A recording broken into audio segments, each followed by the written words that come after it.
عراقی رضاکار فورس کے ترجمان کا کہنا ہے کہ امریکہ عراق میں دہشت گرد گروہوں بالخصوص داعش کی مدد کرنے کے لیے حشد الشعبی کی کارروائیوں میں مداخلت کرتا ہے۔ حشد الشعبی کے جاسوس ڈرونز داعش کے علاقوں میں پرواز کرتے ہیں جن کو امریکہ روکتا ہے۔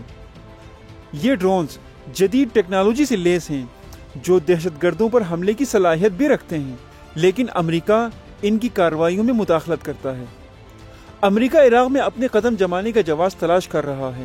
امریکہ چاہتا ہے کہ عراق کو بتامن کرے تاکہ ان گروہوں کے خلاف آپریشن کے نام پر عراق سے امریکی انخلا کو روک سکے۔ عراقی پارلیمنٹ نے 5 جنوری 2020 کو امریکی انخلا کا بل منظور کیا تھا، جس کی وجہ سے امریکہ قانونی طور پر عراق میں رہنے کا جواز کھو بیٹھا تھا۔ داعش اور دوسرے دہشت گرد گروہوں کے لیے عراق میں ڈھال بن کر موجود رہنے والا امریکہ عراقی عوام اور فورسز کے لیے پریشانی کے باعث بنا ہوا ہے۔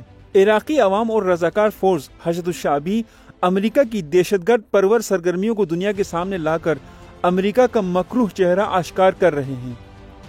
امریکہ کا دہشت گردی کے نام پر مسلمان ممالک کو کچلنے کا مکروہ منصوبہ تقریباً ناکام ہو چکا ہے، لیکن امریکہ ابھی تک اس منصوبے کو بچانے کے لیے ہاتھ پاؤں مار رہا ہے۔